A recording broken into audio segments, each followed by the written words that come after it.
Yes, love's a secret weapon. Yeah! Hi, I'm Donna Loren. And I'm Dr. Adam Gerace. And you are listening to Love's a Secret Weapon podcast. Chapter 20, Eloquent, Part 3.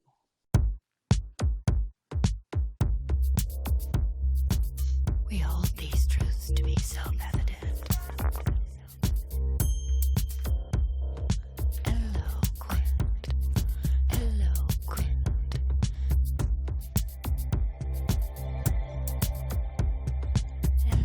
Eloquent, eloquent.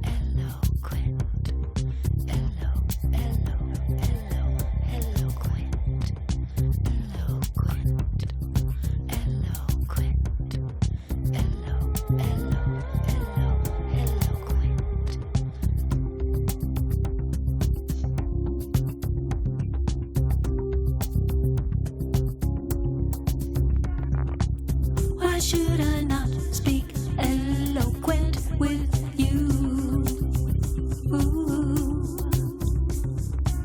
Why should I not speak eloquent with you? Why should I not speak eloquent with you? Sugar mama, why should I not speak eloquent with you?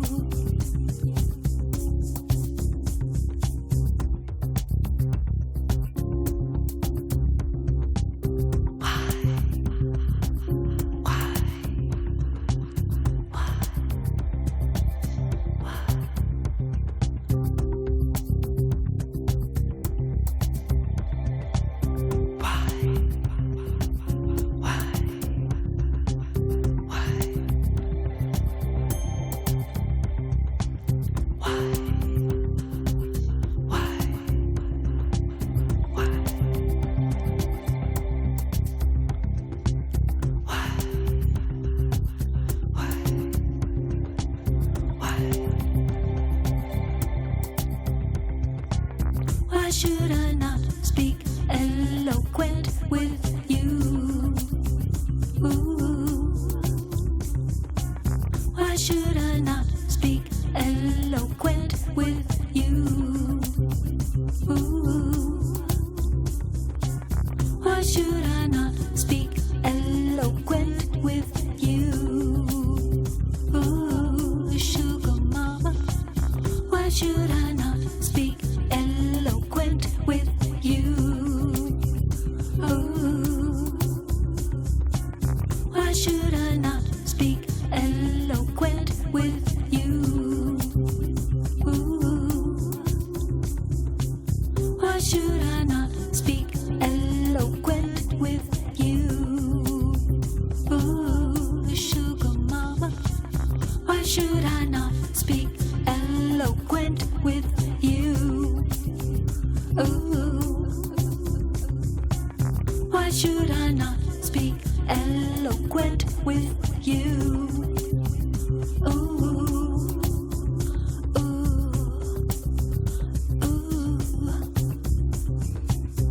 I allow my full power of sexual principle to operate with joy.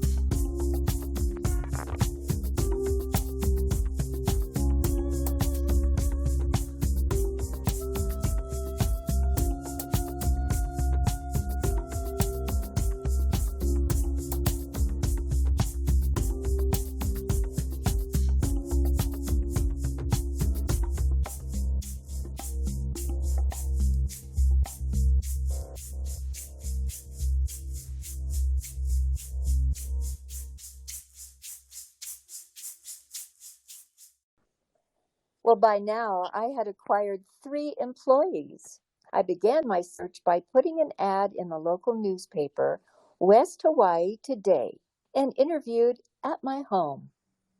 The first girl to show up, Avia, loved to sew, but her living conditions were such that she worked in the garden and cleaned house, and her hands needed a dire amount of cleaning up. In order for her to touch a sample of my fabric, she really needed immaculate hands. I went to the extreme of pulling out my bottle of bleach and prepared a solution of bleach, water, and dish soap and sent her into the bathroom with a nail brush until her hands were clean and all the grime under her nails was gone. She willingly cooperated with this step, and if she was willing to go through this test, she was definitely willing to learn different techniques that I was going to teach her. The second test was teaching her how to hand roll a hem. This required a very tiny needle that was very hard to thread. Speaking of thread, I collected Japanese silk threads that were very rare from an outlet in Los Angeles called Oriental Silk. It tangled very easily, so it required a tremendous amount of patience. Handling the tiny needle with this very fragile thread with one hand, holding the fabric with the other and rolling the edges and sewing at the same time was a master's technique I learned from a couture designer in Beverly Hills. The seamstress cooperated with everything I asked, and I hired her. What a doll! Another seamstress, Bonnie, was a mother whose child was in school all day. She came from a more industrial sewing background. I showed her my vintage Pfaff machine so she could make friends with it, and she did. By the way, the same Japanese silk thread was used in the machine. She was a great compliment to the lady who was doing all the hand sewing. Much of the sewing that she did was creating a texture on a flat piece of fabric which I called scoring. This would mean that every inch and quarter lengthwise there would be a fold in the fabric, machine stitched at the edge. You might also call this a tuck. Essentially, the fabric took on a whole new character with this scoring, much like a pinstripe effect. Generally, my seams were joined by machine with the exception of bias. I had no serger at that time until I started doing pret-a-porter ready-to-wear with my bathing suit fabric. Every seam was a French seam, which is essentially twice the work. To complete my team, I hired Jane, a painter I trained with at Kalalani, the artist studio in Hawaii. I put some blinds on the windows facing the street so that to any passerby, my atelier was completely nondescript. Part of the reason for this was because I was my own muse, draping fabrics on my body, and my seamstresses would help me create the garment as well as using a mannequin. I always kept the blinds drawn just in case I was taking something off and putting something on, and my seamstresses were fine with that. It was a bit like a jewel in the rough. By this time, I had 3 seamstresses, the third lady being from Pennsylvania, who was a tailor. She really amped up the production. Jared had made contact with the fashion agency who offered me the opportunity to do a fashion show in Florida. This was a primary impetus for me to proceed to create a collection after making my own wardrobe. Ironically, all the women who worked with me lived an unbalanced life. When we would assemble around my cutting table, it was virtually a therapy session. They would tell me about their lives as we handled this precious fabric and began cutting into it the form it would take. As one would say, form follows function. Well, their stories were an integral part of the collection. I had a great deal of compassion for these women. I was empathetic for them, not realizing the details of my life as clearly as I do now. The final result of each garment was symbolic of a healing. In almost every case, This environment improved their lives, and some of them, who were stuck in a less than perfect world, changed their lives for the better. I would only buy white fabric to paint, and so every piece began as a blank canvas. We might start with the flower, like the hibiscus, which is the state flower, or the rose, which is one of my favorites, or perhaps the orchid, which is typical of Hawaii. In some cases, I painted butterflies, because the monarch butterfly in particular is very symbolic of Hawaii.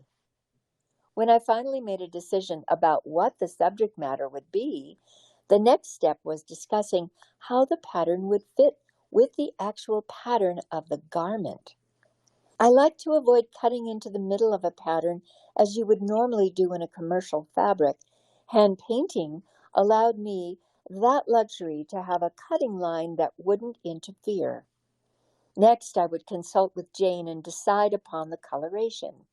It wasn't that hard to do because we had live models of flowers. I would have to mail away and have my paint shipped because I only used French dyes, which were of a very high quality. Another old world aspect to this endeavor was emulating the shaker's method of quilting, where the hand stitching in a quilt and the hand stitching in a hand-rolled hem is monitored by 10 to 12 stitches every inch. This really requires a lot of meditation and patience while you're sitting still and stitching this absolutely divine heirloom kind of stitchery. You could hear a pin drop for hours each day while the ladies quietly toiled away happily. Obviously, we know that the shaker quilts live on in the museum and homes of those that care for them, and I can attest that these hand-rolled hems last much better than those from a sewing machine, but it's very labor-intensive. I'm sure that the techniques I used were instrumental in helping to change some of these people's lives, but that wasn't my intention at the time. I was just going for an old world lifestyle, living in an old world environment. Usually my seamstresses would show up between 8 or 9 o'clock in the morning, and I'd show up a bit later around 10, and we'd all stay there until 3 in the afternoon. We'd all have this satisfied feeling at the end of the day like we were doing something fulfilling, and therefore it gave us that impetus to want to come back the next day. In the meantime, I didn't even realize that this was ever going to be a business. This was a total passion. While it may have been something that other people considered an indulgence, it was something that was a part of my healing and very profound for me. On the surface, I had the ability to appear to have my proverbial you-know-what together, which came to me as soon as I made the decision to cooperate with my parents at 7 years of age. Underneath a very thin veneer, I struggled with the desire to want to live long enough that I may see and feel liberated from a knowing ache inside.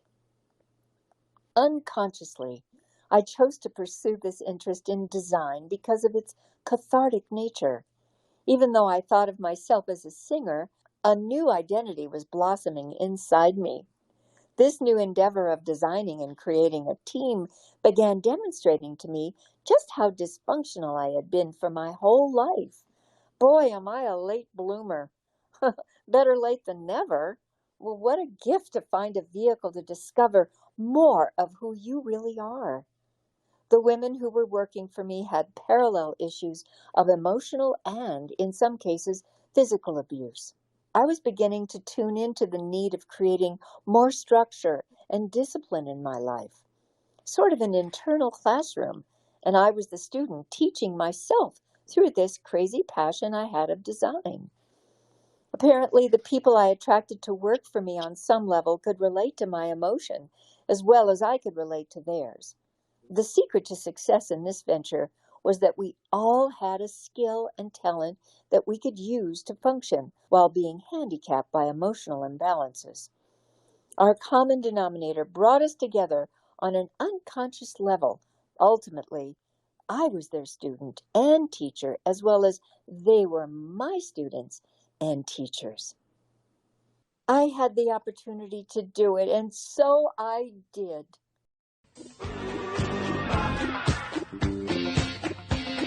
Shouting while you're dancing on the dance floor.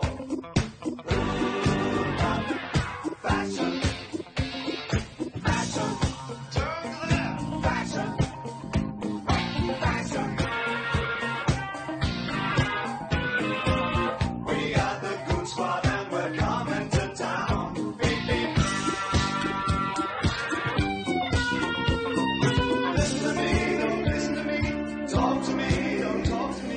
Dance with me, don't dance with me. No. Beep, beep. Beep, beep.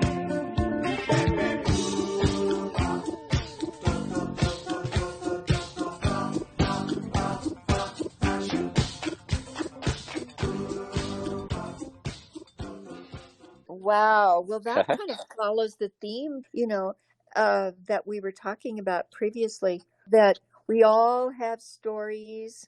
You have a story, Dr. Adam. I have a story. These ladies had stories. Everyone has a story. And everyone is going through so many changes and hopefully, evolving into a higher consciousness and a more liberating lifestyle.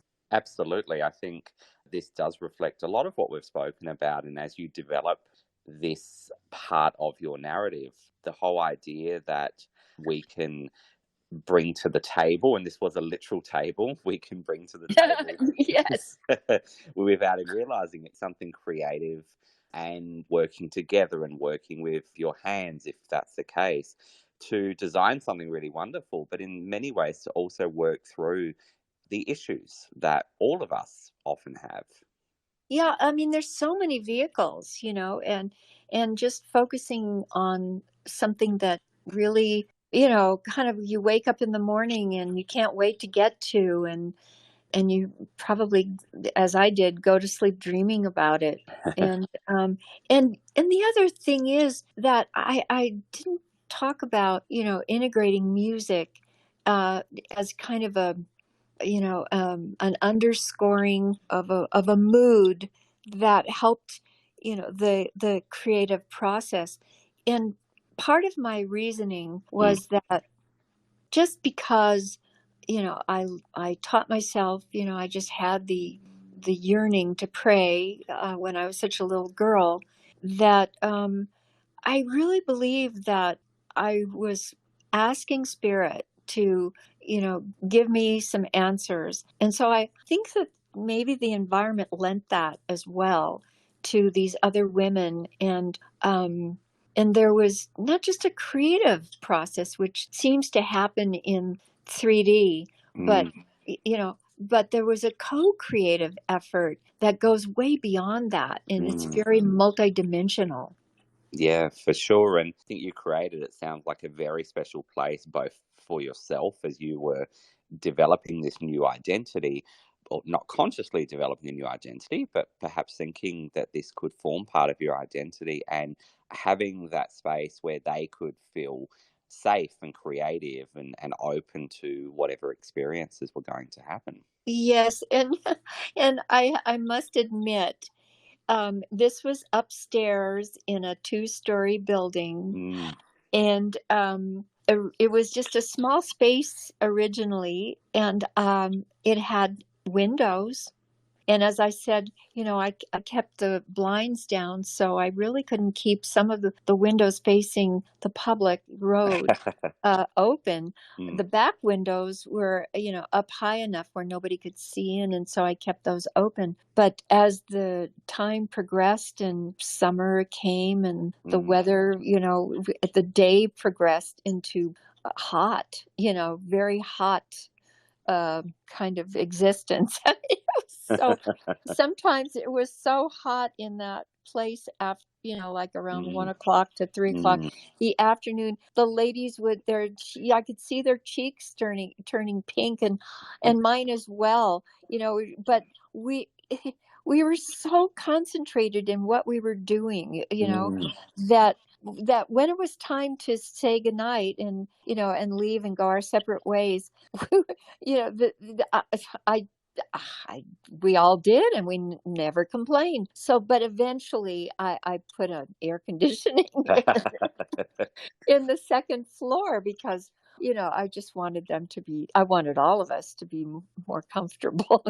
Well, yes, as much as the passion might be there to do something, if you're falling into a puddle, it's a little bit hard to Well, sometimes. Yeah. it's kind of reminiscent of the sweatshops, that Yes. the Yes. old sweatshops in New York, and the ladies that would just be struggling. And Yeah. I became aware, I don't know if you're aware of this, but when I was studying about Eleanor Roosevelt in her life, Mm. and help me stay on the theme, because um, my awareness went to this kind of young girl that was born to an absolutely gorgeous woman who Mm. was a socialite. Mm. And she was born into an aristocratic family, but she was the ugly duckling. Right. Mm. And she had a father who was absent, would write her letters, but wasn't there for her. Mm. And her mother, was a socialite who had her own life. And so Eleanor, grew up until she was about 12 years old as just not feeling like she fitted in at all. Mm. And then when she was 12, she was sent away to England to go to a boarding school. And the headmistress ended up absolutely loving her and showing her affection that she never experienced before. Mm. So for 4 years, she stayed there, and then she graduated and came back, just filled with love and hope and, Mm. all Mm. these aspirations of starting her life. Mm. So she came back to New York, and she started venturing out, and she went to a sweatshop. And Ah. this is like, I'm not sure. It's in the garment district in, Yeah. Yeah. Manhattan, but it was being run by men that Mm. would have ladies, bring their sewing machines with them, Right. Mm. and usually their daughters as well, their younger daughters. And that would be employment. And this would be, I'm not sure exactly what year, but definitely during the Depression. Mm. Mm. And then these ladies would be in these buildings that were, the windows were boarded up, Yeah. Yeah. and the bathrooms were not allowed to be used. So they had to sit at their machine however many hours a day till they literally would fall asleep over their Wow. machine. Yeah. And Eleanor visited a sweatshop Mm. Mm. and saw the conditions of these, women and their children, and literally opened her heart.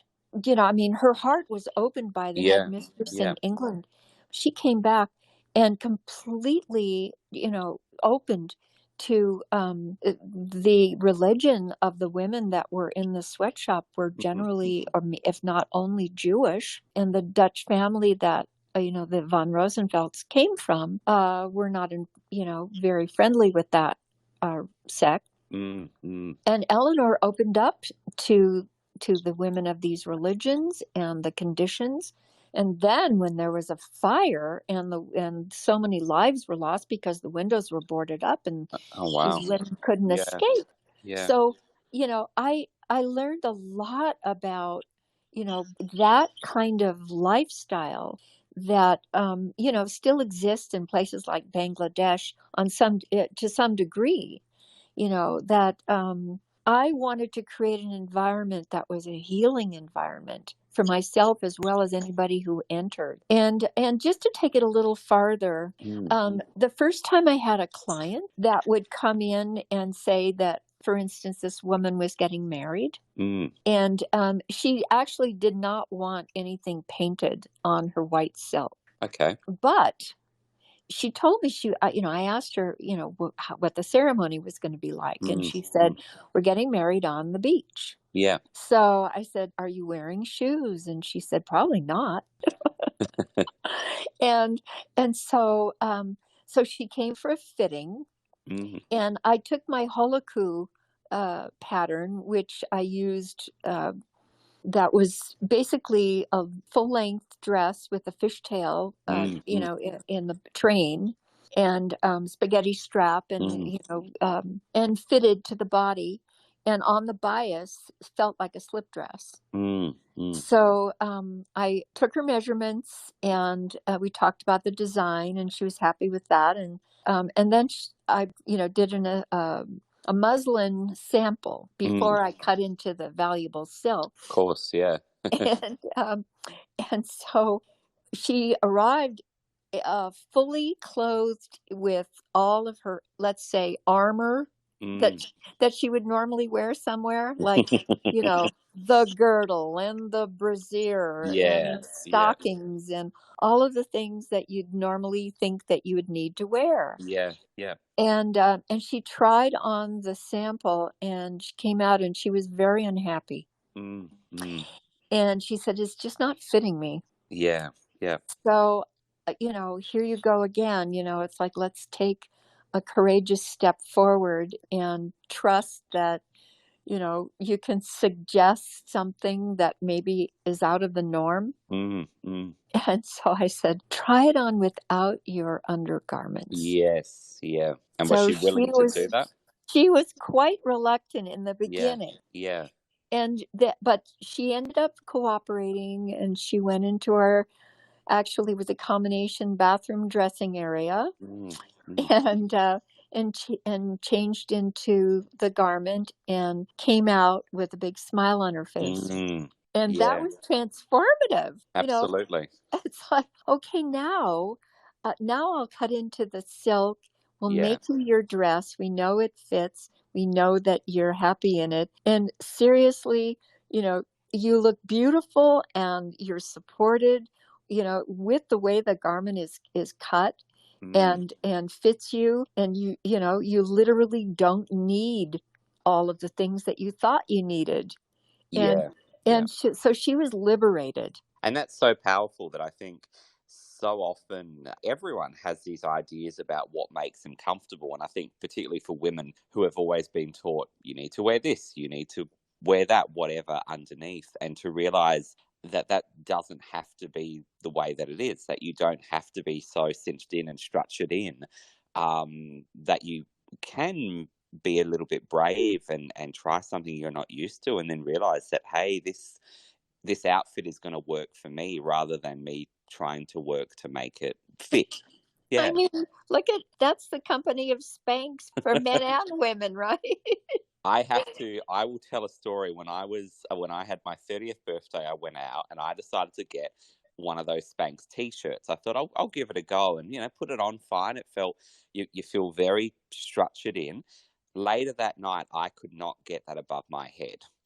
And so at 12 a.m., when you have the kind of thoughts you do at 12 a.m., thinking, well, this is just my life now. I guess I'm going to live in this because I cannot take this off. Eventually I managed to, but after that I was like, okay, maybe I don't need to partake in this sort of thing. But yeah, no, I mean, that would have been a very transformative experience for her, as well as, like, tell me, Donna, when people sometimes put on they're not prototypes, are they? But you've kind of cut out the pattern in another material so that you don't cut into the material you're going to use.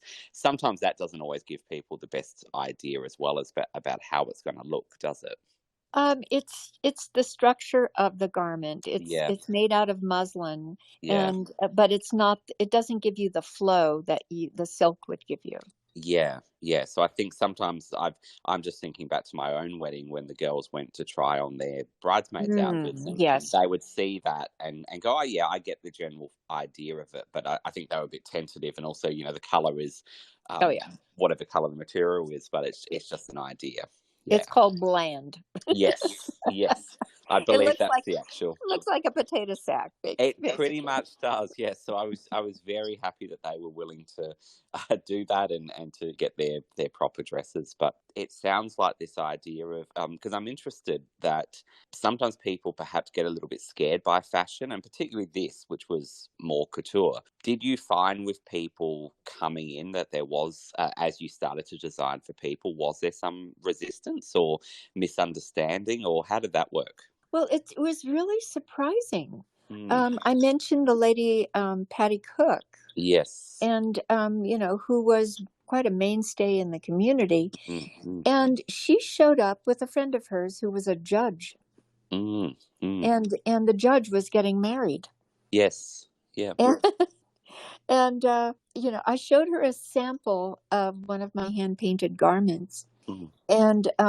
and she liked the style, but she didn't like the color. She wanted something different. So, but I was amazed that she would go for something as flowy and maybe deconstructed. This was more of a chemise with an overgarment, in chiffon, Mm. and very, very weddingy, but also kind of 30s, that didn't show her waistline. Yeah. And Yeah.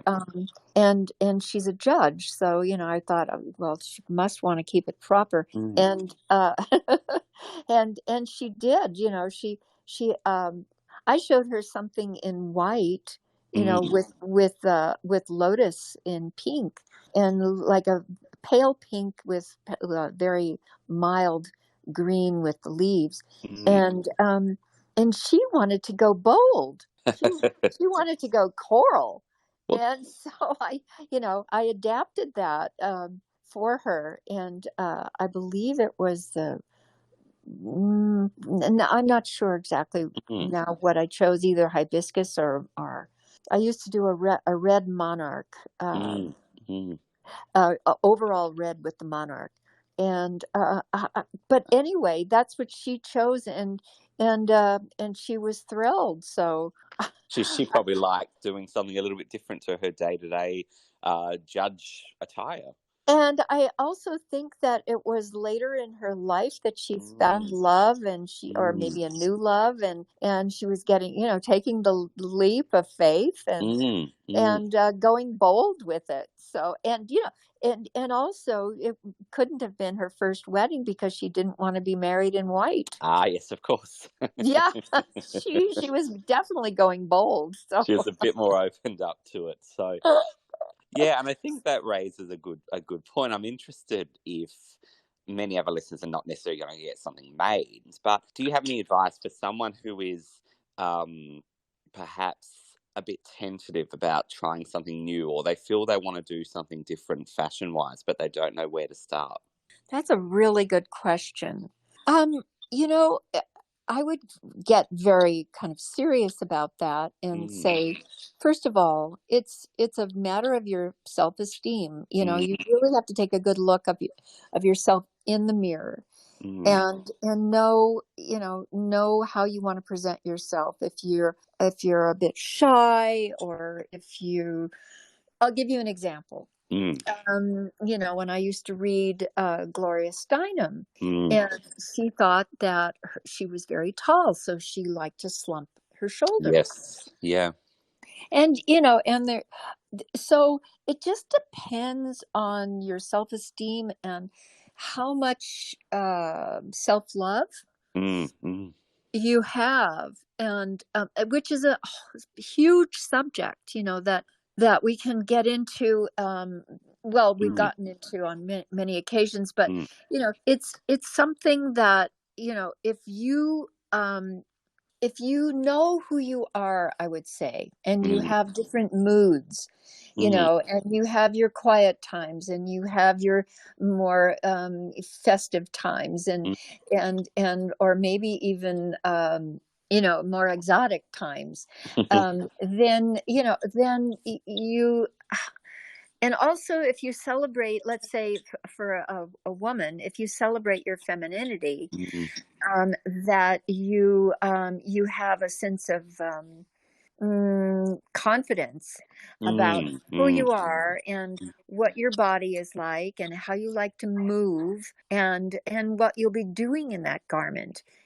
Obviously you're not going to want something flimsy and you're going to go riding a bike or something, you True, know. true. But yeah, I mean, it really is up to your personality and who what your self-esteem is. And then it's also good to ask opinions. Yes. It's like ask a good friend or someone that you respect, if that color is suited to your complexion Mm. or the occasion. I mean, maybe lime green is not the best choice for that situation, or uh, maybe you need something in the more beige tones, Mm. that would be more suitable with an accent of color. Absolutely. Yeah.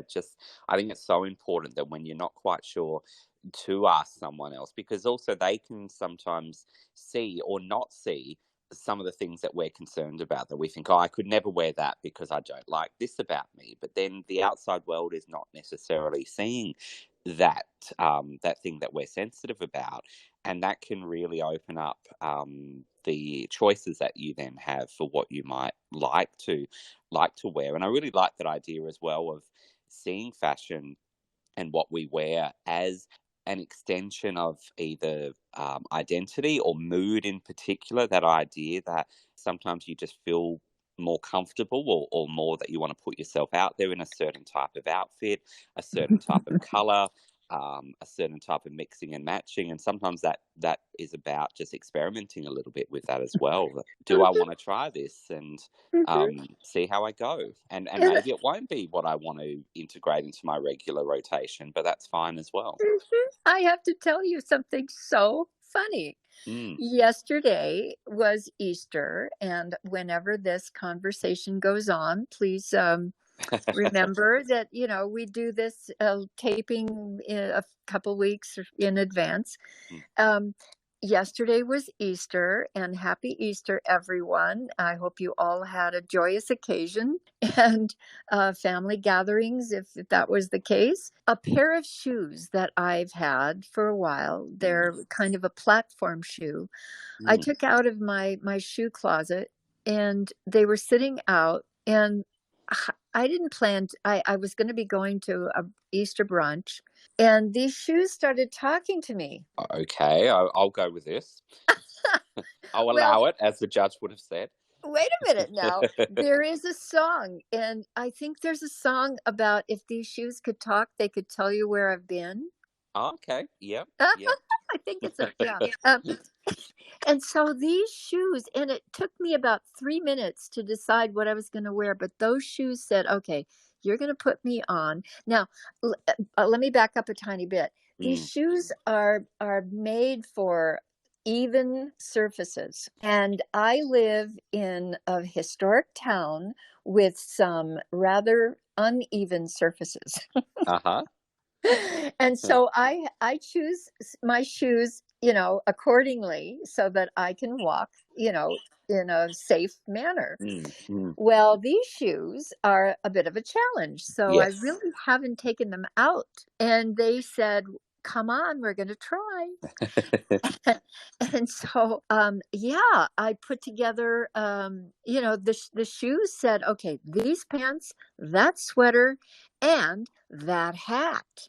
Mm. Mm. And boom, in 3 minutes, Jared was, he usually has to give me that 15-minute, Yes. grace period. Yes. No, I was ready to go. It all So, just followed.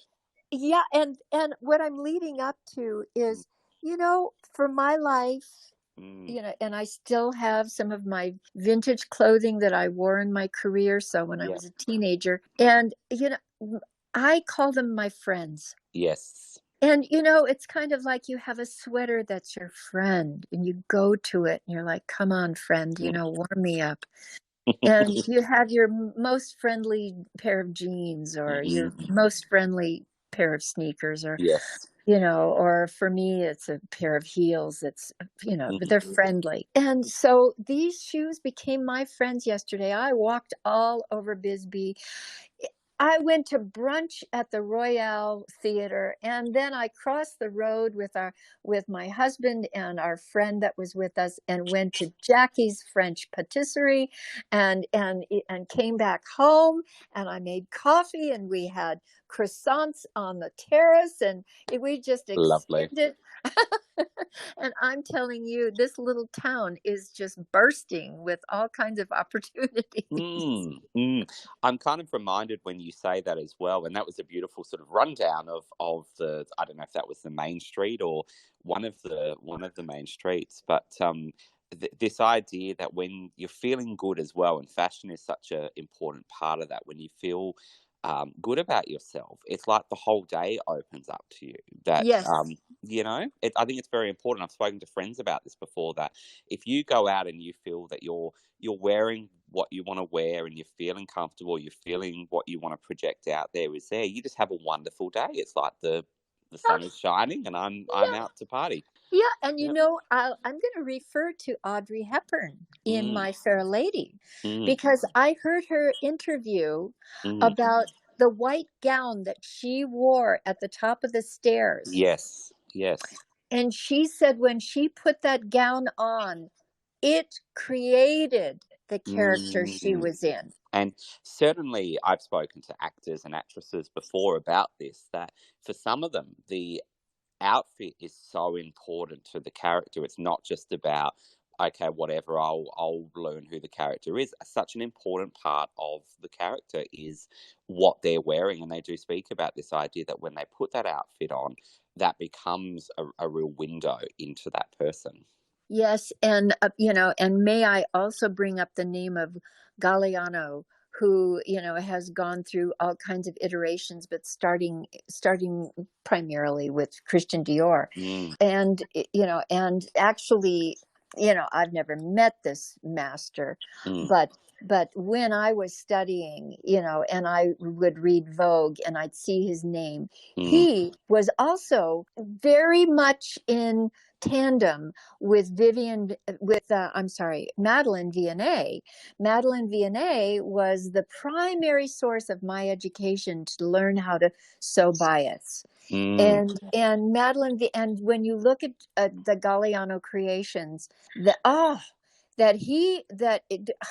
all the years that he was the head designer at Christian Dior, mm. his bias cut dresses, well, they're just museum pieces.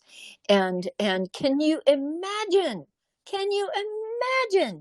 the models, the privilege, and the women that could purchase those incredible creations, how it must have made them feel? This is one of those things that in getting this education for all of us that you're giving us about some of this, is we are in our next episode going to speak about Madeline Vianney and her.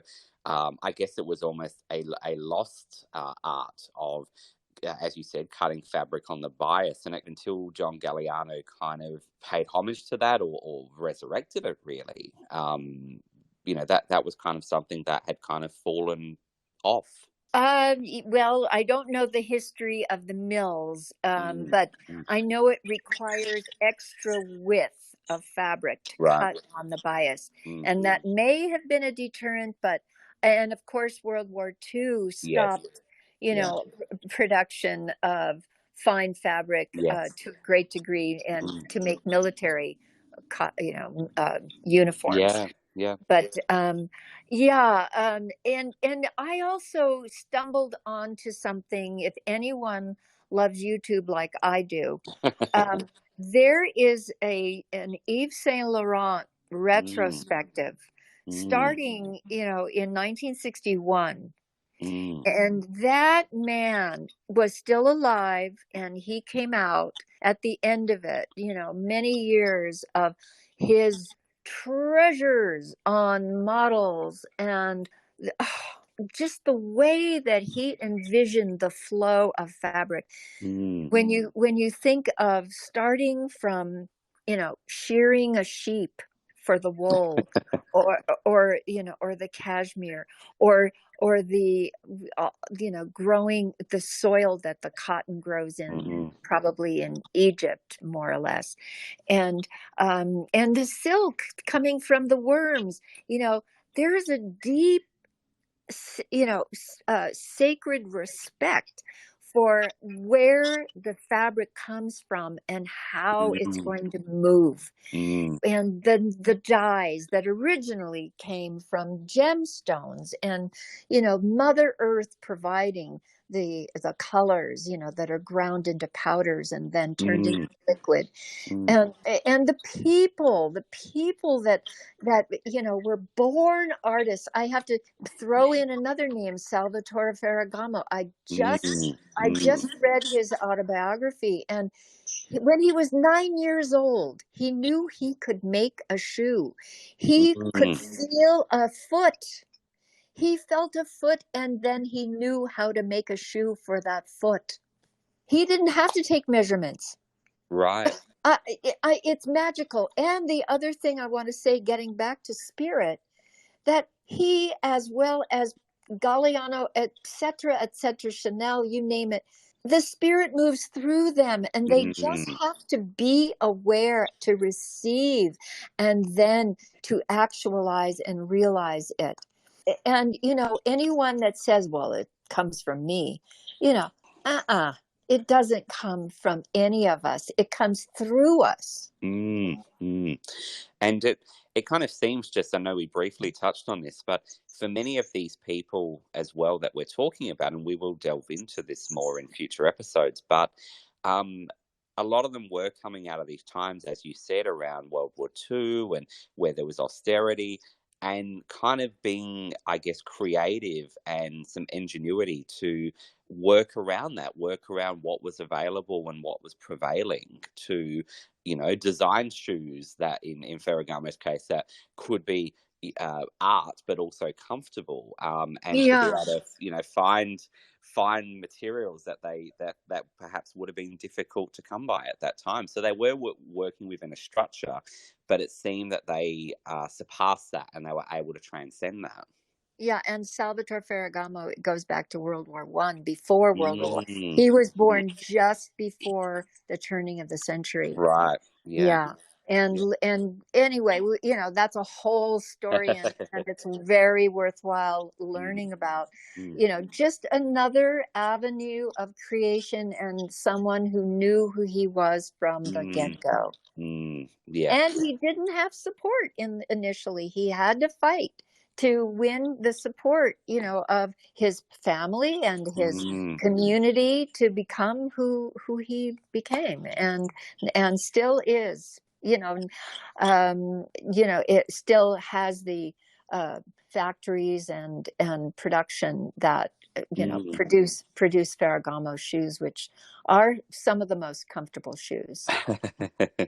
And yeah, I think in us covering so much of this, we're talking about fashion, we're talking about all sorts of things, but it does all come down to what we've tried to do for a long time on this podcast, and it is about people finding what motivates them, or what is creative for them, or what allows them to express their identity in the most authentic way possible. I think it all comes down to that, and in this case we're talking about how fashion can help us do that, but that can be in a range of different ways for people. Yes, as simple as how one would wear, the classic white T-shirt and a pair of jeans. You know, Mm, it comes from within. yes. If you feel good about yourself, no matter how you put yourself together, your exterior will reflect Mm, that mhm. self-love. I think that leads in quite well to our next fan guests, the people that we invite onto the podcast each episode to tell us about their lives and about what they're inspired by. And we actually welcome two people today. We welcome Jim and Susan Dixon, who spoke to us about a range of factors, how they met through a love of particular movies, and they also talk about their exercise and weight loss journeys, and again, this idea of the outside reflecting the inside, and the work that we do on ourselves being projected outward. Well, we look forward to sharing this beautiful time with you. Our lovely community loves the secret weapon.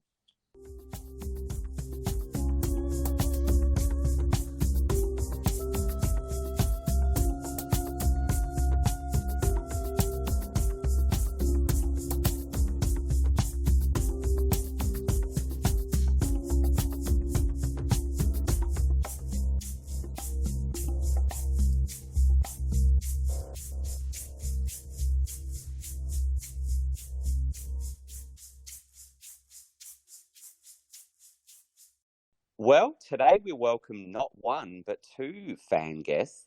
Loves a Secret Weapon listeners, please welcome Jim and Susan Dixon. Jim and Susan, how are you today? Very well, thank you. I'm good. How are you? Where are you living now? Schenectady, New York. Oh, how is it there? I grew up in this lovely city, and I actually, when I was 17, swore I'd never come back. And okay, apparently I lied. Well, we just bought a house here. both of our sets of children lived fairly close to us, so that was part of the decision making, was wanting to be near our children. So A wise choice, of course. so yes. That name sounds very familiar. Is that where this is? And if I'm wrong, tell me. But is that where The Way We Were was filmed? Am I being... Very good. In fact, all the college scenes for The Way We Were filmed at Union College, which is about at most a 15 or 20-minute walk from where I'm sitting. Adam, you're the best researcher in the world. Well, thank you. And how many children do you both have? I have 2 by a prior marriage. And I have 3. So here I am, considering myself a mother of 5. That's right. And I echo that same sentiment. Yes. It's quite amazing. A nice big family. Tell me, is Schenectady kind of a early American feeling town? Parts of it are. Yeah. What they call the stockade section down by the river is very old. Goes back to great history. That goes back to the colonial period. And the settlers apparently used to do a great job of upsetting the Mohawk Indians. They burned it down a couple of times. But Right. Oh, they did. Oh dear. Well, we're still suffering from that controversy. Yeah. Oh yes. Now there's a big variety of history here in Schenectady. Oh, that sounds so interesting. And, I think of upstate New York, and I think of beautiful forests and farmland, and you're saying there's a river. So, for our listeners, just give us a little geography. we're right on the Mohawk River and a stone's throw from the Hudson River, about 20 minutes away from Albany, which is the state capital. But all you have to do is get 10 minutes out of town and you'll start seeing farmland. And this whole area was forest before it was settled. And if you see it from the air, it looks like the trees would take over in about, 2 years if everybody moved out.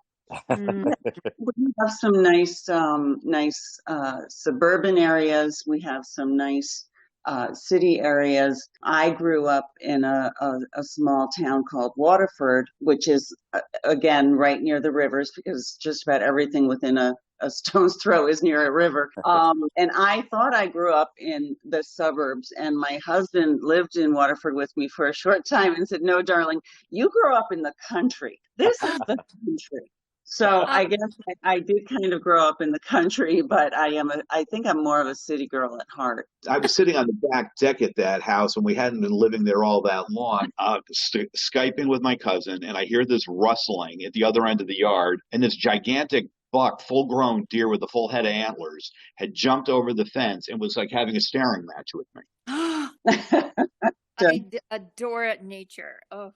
Wow. It was beautiful there. I grew up in this house. We went to take care of my mom in her last few years, and it was precious in many ways. So the two of you started there, and now you're back. So and now we're back, close to our kids. It's all good.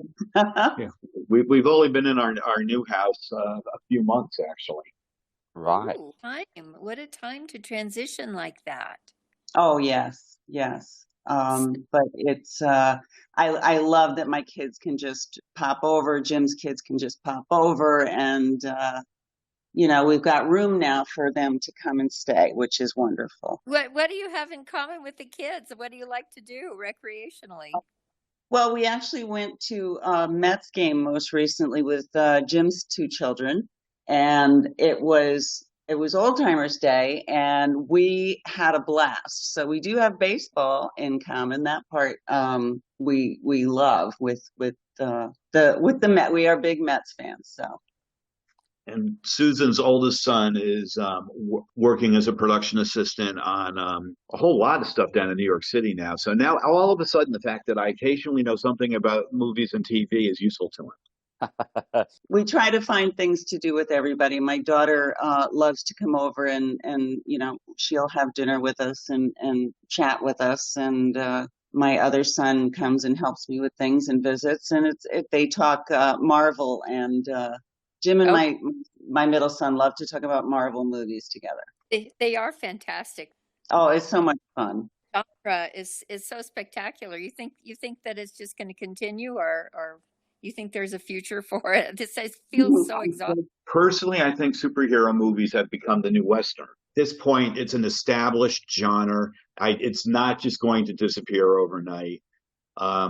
Warner Brothers is going through backflips trying to figure out how they can make DC more competitive with Marvel, but I think they'll pull it off. I mean, the most recent Batman movie was spectacular. I'd have a chance. Did you see it, Adam?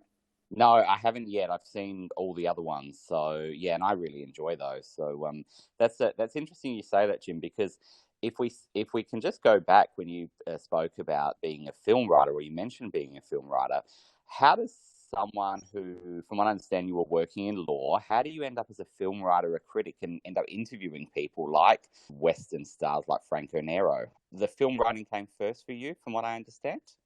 Yeah, I started doing, I started out as a film major in college. I did a lot of, I started reviewing movies as a student journalist. I ended up practicing law, left it, and got back into reviewing movies again. And then, especially since I've got one particular online publication that I've done a fair amount of work for, it seems like the young eager beavers always keep copying the film reviews, and I just grab the interviews. And I've ended up talking to a lot of very young, very enterprising filmmakers, and it's very exciting.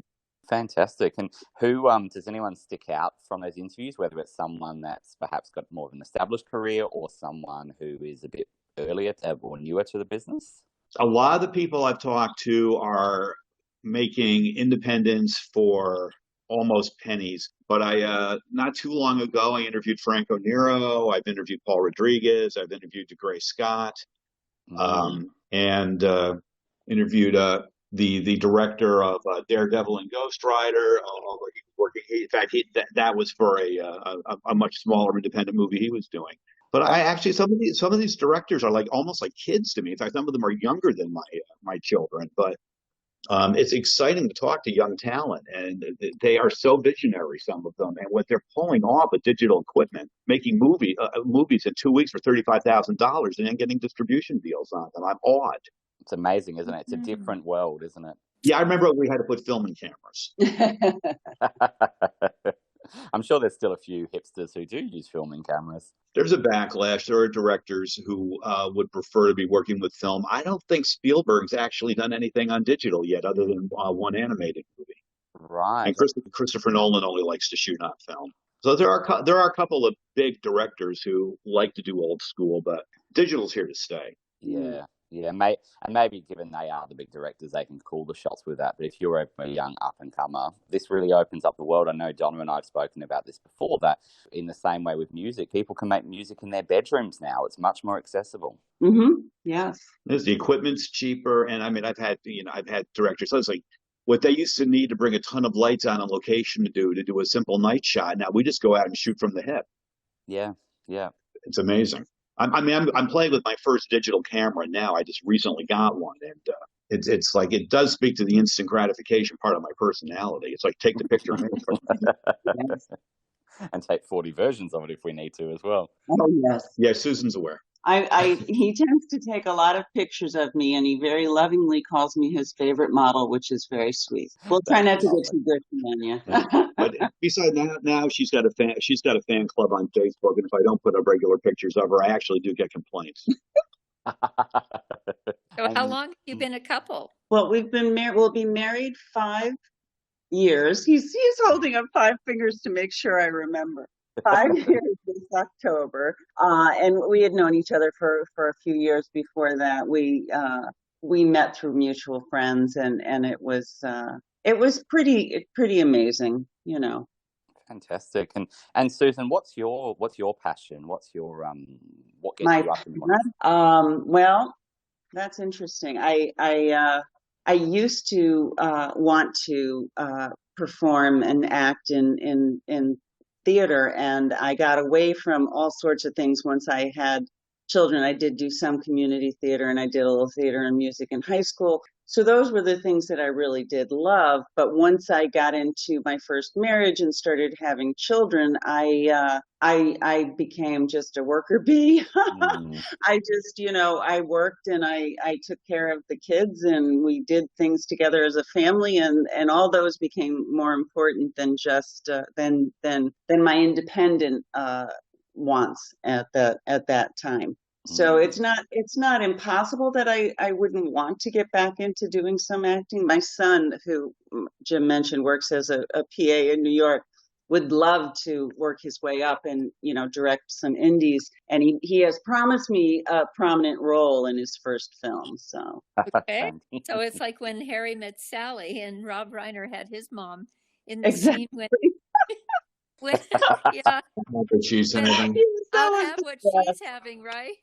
Oh, that was the best. And so I mean, luckily Jim and I have a lot of things that we enjoy doing together. We enjoy the baseball season. We enjoy the same kind of movies for the most part. I like some of the more talky ones. He likes the more actiony ones. But we still enjoy watching our movies together. And we're can I tell him we're also big X-File fans, and we've been going to some X-Files things lately, and got to meet Chris Carter, who is amazing, and have been really enjoying ourselves with that little side fun. There's this couple, Jim and Kelly Thornton, who I don't know how this ended up in Saratoga, which is really near us, but there's an X-Files Preservation Collection Museum now, like less than a 30-minute drive from the house. And they've got a ton of props and costumes and things that were used on the show. And they're doing another fan event. And they're getting people from all over the world. We had people from England. We had, I think, a person from Australia or New Zealand or somewhere that's at least, a 14-hour flight. It's amazing. It's amazing to meet all these people who enjoy the show, I'm so interested I didn't know there was sort of an X-Files renaissance, but it does make sense because I was a big fan of that. And I remember it was kind of around the dawn of when people were starting to get onto the internet. And so it was kind of one of those shows that people were chatting about online, and it was kind of developing that kind of following that way. But I wasn't aware that it was coming back. Oh, yes. And you can get all of the episodes, streaming now. And you can also, my husband, he had watched most of them originally, and I'm going through them now. I didn't see them when they were originally aired. And now I'm like completely obsessed with the shows, and they're still so relevant.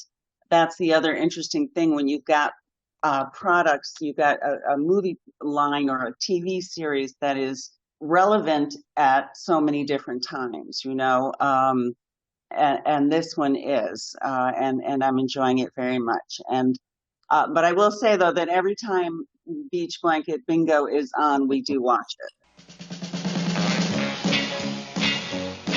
Beach blanket bingo. Beach blanket bingo. That's the name of the game. Bingo! Well, I think, you think, why think, let's get together now. You know I love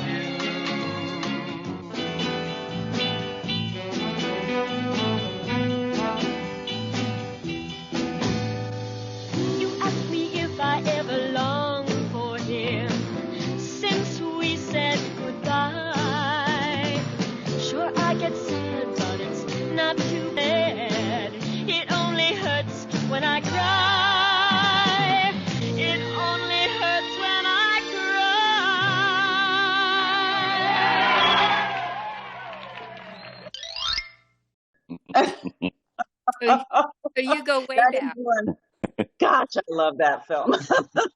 It's So, a happy movie. it's it is from such a time that appears so happy and so innocent, and it seems so complicated now. I should mention, by the way, that I actually did see Beach Blanket Bingo in an actual drive-in. Oh, At I the love. drive-in. Oh, Yeah. On a double bill with Zulu, which to this day I still do not understand how they put those two together. well, they're both wild. Yeah, they were. Ride the wild surf, and Absolutely. I remember Zulu terrified. They showed Beach Blanket Bingo first. My dad was there, man. He really wanted to see Zulu. And I really enjoyed Beach Blanket Bingo. And, the really pretty brunette who sang It Only Hurts When I Cry, I was sort of like, immediately head over heels. But then they showed Zulu, and it scared the crap out of me. But well, I have to give you a parallel story because when my youngest daughter was about 2 or 3 years old, I heard about Fantasia, the Mickey Mouse movie, being shown at a 10 o'clock in the morning, Saturday morning theater nearby. So I said, I'd like to introduce you to Mickey Mouse. And because, she was more into Barbie, and I thought, okay, something from my era, well, before my era, but, I do have a connection with Mickey Mouse. So, That's wonderful. Yes. so we sit down, and she has her box of popcorn in her lap, and they do a 14-minute opening film of Thriller. And and poor little girl, the popcorn went flying when the graves started, waving back and forth, and all of the ghouls came. Gosh. that was really good zombie makeup. Oh my gosh.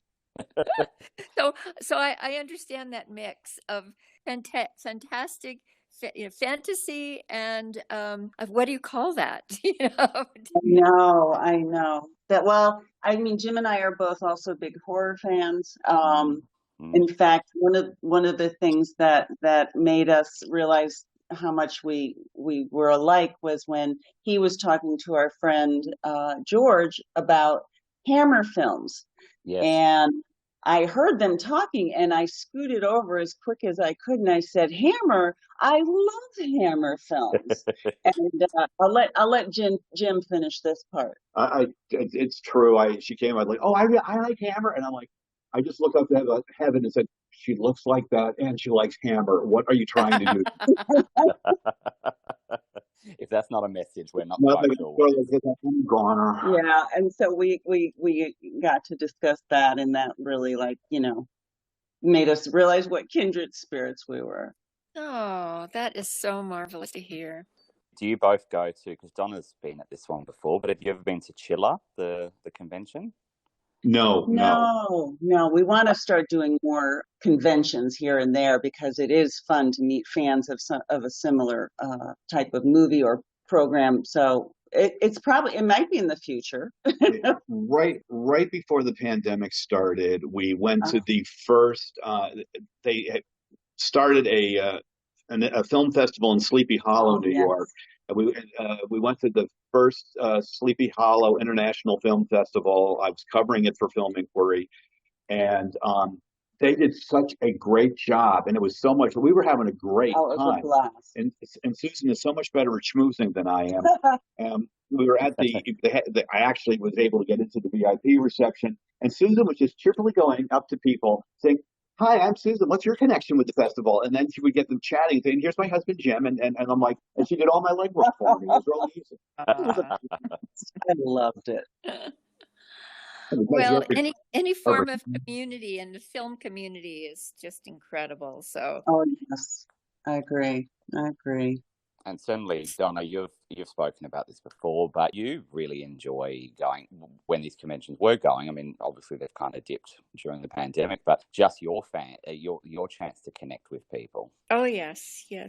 Well, and now the virtual connection is it's even more because we have more time together with no interruption, except Yeah. unless the airwaves, just decide to distract us. That was kind of how should we say, the foreplay of this podcast, to be able to have these conversations and get to know one another, and become a virtual community. And I mean, that's the direction of the planet anyway. I mean, that's what we all need to do, is reconnect, right? uh, yeah. So the creative arts are alive and well, and I think, yeah, like you're saying, there's a tremendous future for people to gather in a different way. Even the virtual gathering of having your own home theater. I'm the type of person that loves to be in physical contact, but I also know that when the hearts are connected, that there's a feeling of unity. So the distance doesn't, really matter when you get right down to it. As as the saying goes, we are all one. Someone who loves movies as much as I do, and I've never been to Hollywood. It's going to blow your mind. Absolutely. Oh, I'm looking forward to it. If you are a beach party fan, you also have to head out to Malibu and see the iconic rocks of Leo Carrillo Beach that you see in Beach Blanket Bingo, and you see in, what else was there, Donna? Greece? Was Greece filmed, the beginning film there? Oh, I think that was, I want to, maybe I'm putting myself, on the line, but I think that's El Matador. It's like along the Malibu coastline, there are these beautiful rock formations that you park on the highway and then you climb down, and there are sort of cave-like structures. And I think that's where that was done. Right. Okay. Yep. And what am I thinking of? I just remember we went there many years ago when I was in LA, and I think we stopped at each beach along the coast That's highway. Paradise. Yeah, Paradise Cove, and Yes. and here I'm going to give you a tour. If you're going to go west, Susan, Yes. if you're going to go west, and maybe start out in Topanga, and the Topanga Beach. It's a really gnarly surfing beach, and I'll be your tour guide, and That's then great. Deal. travel up the coast. Yeah, to Cross Creek, and continue on. That's where the Malibu colony is, and then you'll go all the way to the Ventura County line that Adam was describing at Leo Carrillo, and Sycamore Cove as well. You'll see.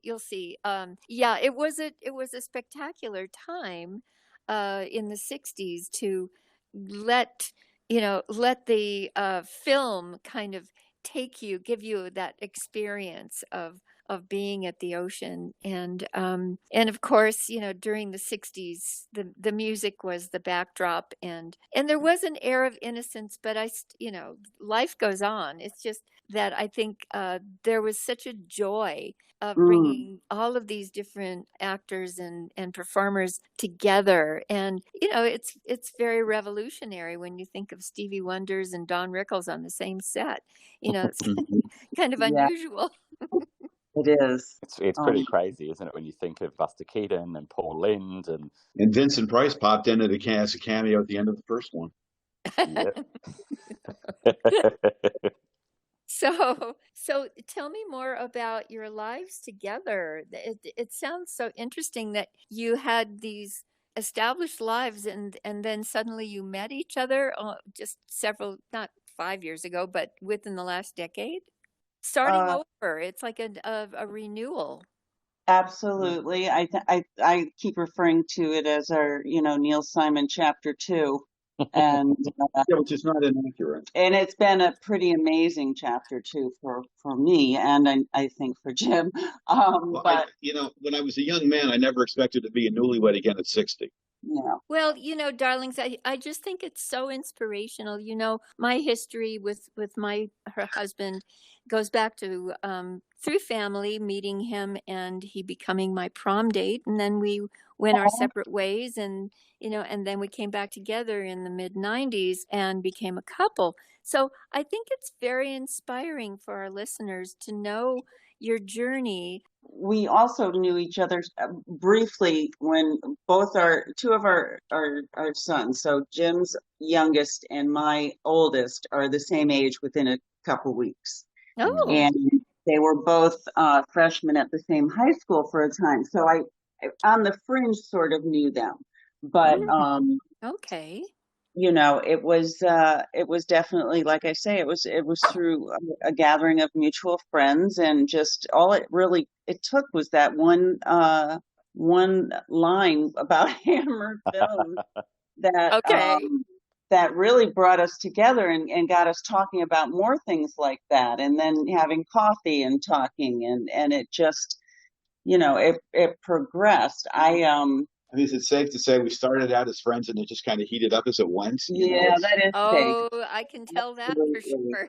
Yeah, and I don't think that without having been friends, I mean, it makes such a difference when you have all those other things in place first.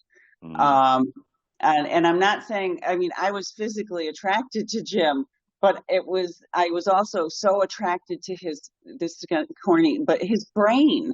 I mean, because he was so smart, he has retained so much knowledge in his head.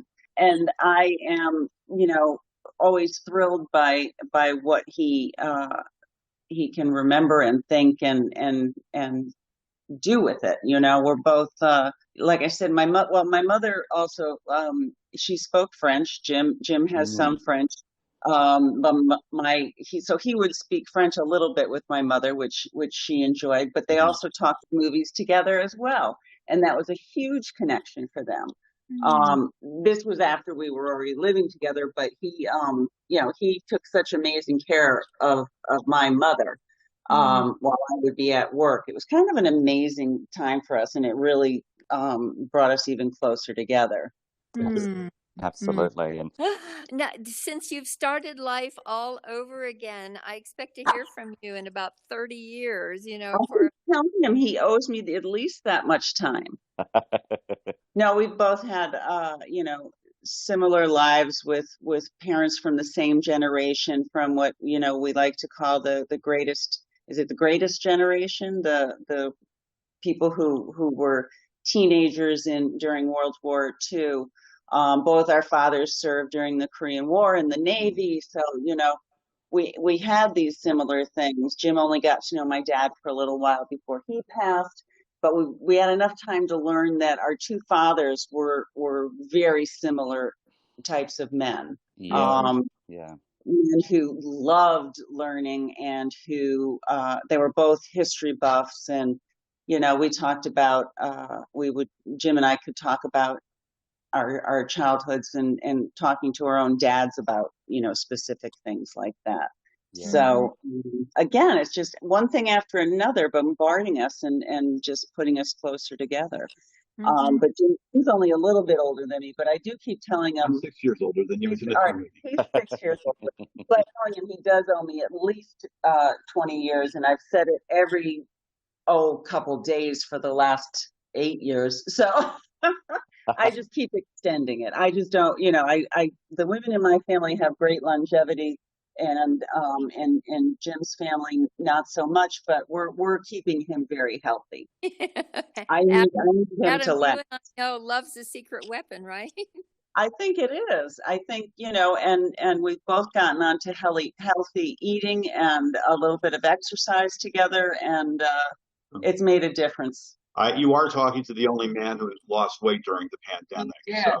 So, you weren't making all that bread we all were. Maybe not. Dr. Adam is very conscientious too. Oh, good. Well, I kind of fell a little bit out of it for a while, and before you realize it, you get on the scale and you go, what happened? Am I, and then you get empty. You go, better take my phone out of my pocket, better take my wallet out of my pocket, better take my pants off, whatever's going to. Taking off pearls. Exactly. Take off I need a haircut, But Well, luckily, yeah, we have been. I've been working out for the last several weeks now, and oh, it good. is coming back to where I would prefer. And you just realize how much more you're wearing such big layers of jackets and jumpers. You don't realize that perhaps you've put it on, but then when you start noticing, you're like, hey, these pants are a little bit looser now. It's really great. Yes, Oh, that's it is. lovely. It's a good feeling. Yeah, but you can only claim that the dryer shrunk them so much. I have to say, I've mentioned this before. I am sure I did have a dry cleaner that was shrinking stuff, and no one believed me. And I'm like, this wasn't a midriff last time I wore it, but you know. That's very funny. Well, You can sue for that. yeah. You must change. Oh, change laundries, please.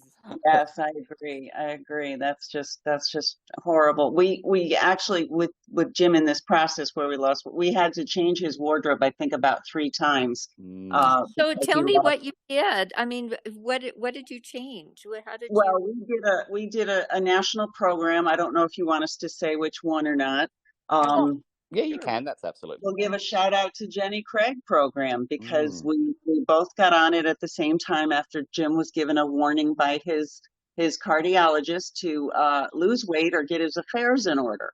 Oh, wow. And as soon as he told me that, I said, "That's it. We're going to a program," and we and we signed up. And Jim, I lost about 50 pounds and have kept Whoa. it for a few years. Amazing. And Jim lost about 150 pounds, and he looks fantastic. Wow. That is Yeah, tremendous. thank you. And his health numbers look great. You know, the whole cholesterol dropped even more, even though he had low. His That was the one thing they could never nail. yeah, his blood pressure went down. He's still medicated, but now it works. You know, so amazing differences. Yeah. So up there, do you have the lifestyle of like being able to go to little like, cafes that serve organic and farmers Oh, market sure. at Yes. fresh food? We have some, and there's an amazing farmers market down in the city of Schenectady that you can get those things. We still tend not to eat out as much as we did pre-pandemic. But I just, I like Jim's cooking. He cooks for me Oh, every day, and he's a really good cook. let's switch gears because Jim, I adore spending time in the kitchen as well. I'm a great chopper. I just got my first mandolin. Okay. Okay, well, all right, keep your speed down to 60, please. I got one that's got a really big, the part that you hold the vegetable down with. I got one with an extra wide hilt, so Okay. keeps your Okay. fingers way away from the blade because Oh, that's lovely. the blade is a little terrifying, but They can be dangerous. but chopping is critical. Yes, well, I decided when I was 21 and I retired and got married the first time, and I wanted a traditional chopping block, and that's what I've had ever since. So, and the same knives. Wow, Oh Chop, my chop, chop. goodness, the that's same amazing. knives. That's crazy. That And is. some of my copper pots. I don't buy a lot, but whatever I do consume, I keep, and I like polishing my copper, and I have one on the counter right now that I just used. So I love that. I love frugal. I'm not very frugal, but I love other people who are frugal. I wouldn't say I'm frugal, but I do No? appreciate. It's the stuff she likes. Well, see, I think that's smart though. All right, so we'll call it smart shopping and Okay. very smart choices. You do. You Okay. realize with quality, don't you? That I remember when we first moved in together, we thought we're spending so much money on everything else. We'll just go to, I won't name a department store and get some really cheap pots. And I think within about a week, I'd burnt my way through the pot. So Oh, I know. Yeah, it's really worth to invest it. I mean, if you like, and I know you like cooking too. So Jim, why don't you tell us a few of your favorite dishes? Mm, Well, I just made stew the other night. that was amazing. I tend to do fairly. I've been playing with my air fryer a lot lately. I did finally come up with a way to actually make boneless chicken wings without deep frying them to taste like chicken wings. Delicious. Because chicken wings are one. Because I've pretty much been like forced to give up all deep fried foods. Yeah. Absolutely. And I Yeah. didn't realize how much of them I ate, but you can actually turn chicken thighs into boneless chicken wings in the air fryer, and it's convincing. It is. Of course, I don't dip them in blue cheese because that would be bad. Yeah, no, we don't do blue cheese anymore. No blue cheese. I kind of miss blue cheese. That's one of the things I do miss. Yes. We tend to do a lot of chicken and fish. I used to eat a ton of red meat, and I almost never eat red meat anymore. I now actually look forward to salmon, and I'm like, I look in the mirror and I'm like, who are you? Yeah. Well, I have to say, I'm going to give my local new restaurant a little plug. The other night, I just felt like having vegetables, and I called up the restaurant. It's only been open about 6 weeks, and it has a very, very good chef, and his wife is kind of the hostess. And I said, "Can I just have a bowl of zucchini?" And I expected a bowl of zucchini when I arrived, and the chef was so creative. It was like trio of zucchini. And he made it so delicious 3 ways. I'm going to post it so you guys can see it. It is so gorgeous, so satisfying. I couldn't even finish it. He was so creative with one vegetable and a little bit of seasoning. Amazing. Yeah, I actually eat vegetables now. He does. I used to the old joke. What was it? I was on a Home Improvement. The joke was that potato was the only vegetable a man needs. Oh, something like that. Yeah. And I'm supposed to cut back on potatoes, and I actually eat green things. Yes, he does. He still doesn't do salads though because he thinks they should be drenched in creamy Blue salad tea. dressing. Yeah. What we found out when I started Jenny Craig was that I never actually liked salad. I liked salad dressing. Yeah. Ah, and that was just a way to get the salad dressing. But I've found that there are a lot of roast vegetables that actually I will actually enjoy. Yeah, that's how we started, was more roasting the vegetables. And we found out about air fryers, and now we're addicted to those. I give you kudos for expanding, your menu. Yeah. Yeah. Well, I mean, those kinds of changes are difficult to make. And it takes a lot of willpower, but it also takes a lot of self-love and caring about yourself to make those changes. So I appreciate your flexibility. Now, what are you doing for exercise? I walk. That's pretty. That's about that. The only and we do have a rowing machine, and I swear I'm going to start using it again. Yes, we were really good about it when we first got it. And when we moved, we hadn't really settled on which room it would be in. And that has slowed us down because it's kind of folded up in the guest room at the moment. Well, But you when know winter what? Walking, it sounds to me like you have a river nearby. Is that where you Oh, we walk? have great places to walk. Oh yeah, walking around here is easy. It's just I know we have actual winters here, and when the weather starts getting a lot colder and the sidewalks might get icy and stuff like that, I will probably have to switch back over to more rowing.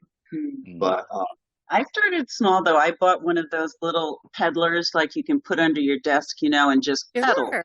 Yeah. And I found one online, and I got it, and I stared at it for about 4 months, and then I tried it, and I was like, all right, well, this isn't so bad. And I'd do 10 minutes in the morning and 10 minutes at night, and I worked up to doing more than that, but I got out of the habit, and now our move kind of messed up a lot of my good habits, but we're working on getting them back.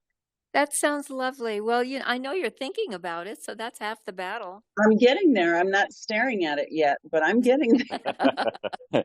I think this is really, I've been thinking about this a lot lately because, of course, everyone's journey of if you want to lose weight or you want to get a bit fitter is all different. But it sounds like the thread is just sometimes when you don't know where to start, it's just these little things like that, just saying, I'm just going to add something small to my day to just get me into it. And then as I notice, hey, this isn't so bad, then perhaps I can ramp it up a little bit more. Yeah. Yeah. And whatever. And Dr. Adam, seriously, I really think that it's all comes down to a matter of the heart, because Susan, you you love your husband enough to say, okay, we're going to do something, to help you. And, you start there and you care, and it goes deeper and deeper and deeper. And, all the things that keep you together is what drives you into a productive lifestyle. And, you just discover more and more things that you can do together to make your lives better.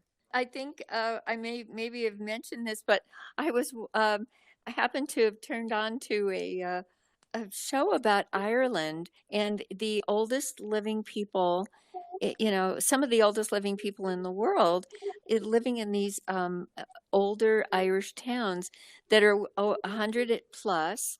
And Wow. yeah, and they well, not just Ireland, it was also Sardinia, of course, Adam, Hmm. and also an island in Greece. And these people, they walk a lot like you are. hmm They eat, fresh food. In fact, they never ever eat anything that isn't fresh. They don't eat anything processed and they don't. Most of them didn't wear glasses. Some of them still drive.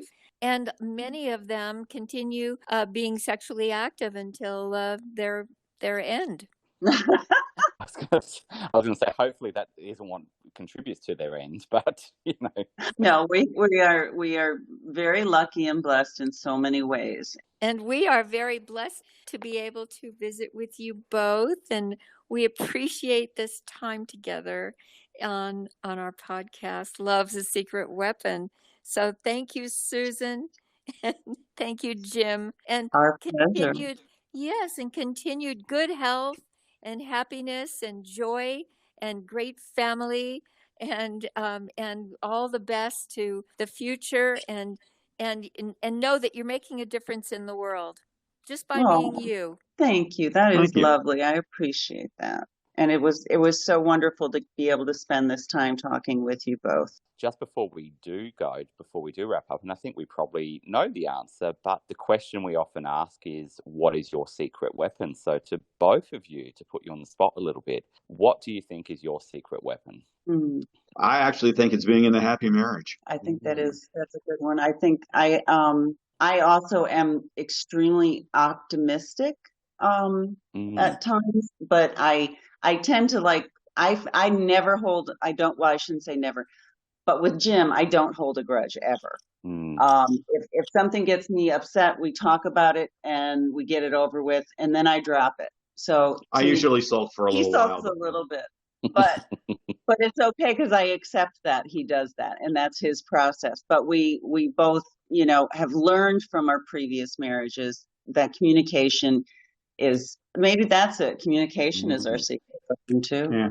That is a good one to have. And just when you mentioned, Susan, optimism, it's interesting. There's this model in positive psychology called the PERMA model. It's basically for someone to flourish, bearing in mind we can't always have this all, but it comes from things like positive emotion, engagement, relationships, meaning in life, achievement. And they actually added to this model, so each letter represents one of those things, but they added a plus to indicate nutrition and sleep and optimism, because they found that optimism contributed so much to people's well-being and flourishing. Okay. Absolutely. And, to add to that, Dr. Adam, what I've learned is to have the consciousness to never doubt. And when I think about doubt is when I lose faith and I disconnect from spirit. And so I really am very consciously trying to have that, as a mantra to never doubt.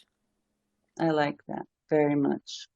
So we as a community, just the four of us, as they say, when two or more are gathered, that Absolutely. that spirit is listening. And so thank you so much for this time. Oh, Thank you. We had a great time. And yes, it was wonderful. And Donna, you are just as lovely as you came across in that first movie I saw you in. And I appreciate your talents as well as this beautiful side I'm seeing to your personality and your Oh, bless yourself. you, Susan. Thank you, honey. Well, it's time for the world to focus, on on the beauty of life and look out our window and just see where we are, and it's just all a miracle.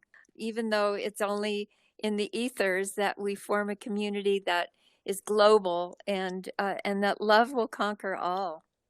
Absolutely. Sounds good to me. Keep watching those movies and keep going to those drive-ins. Oh, absolutely. Stay will. well, stay grounded. And there goes Lucy. I love it. She's like, "Where's my walk? Where's my walk?" Right. That's right. Bye-bye, You guys. too. Bye-bye.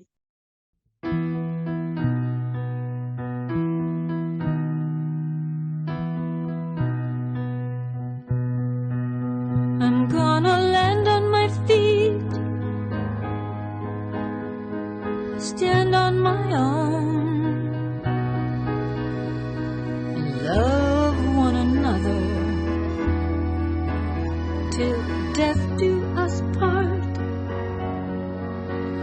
Baby, you're in my heart. That's where I want you to be.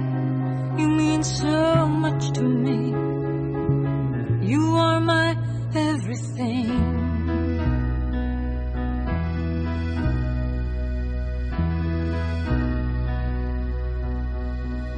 Je tiendrai debout par moi-même. Nous nous aimerons jusqu'à la fin de nos jours. Mon chéri, tu es dans mon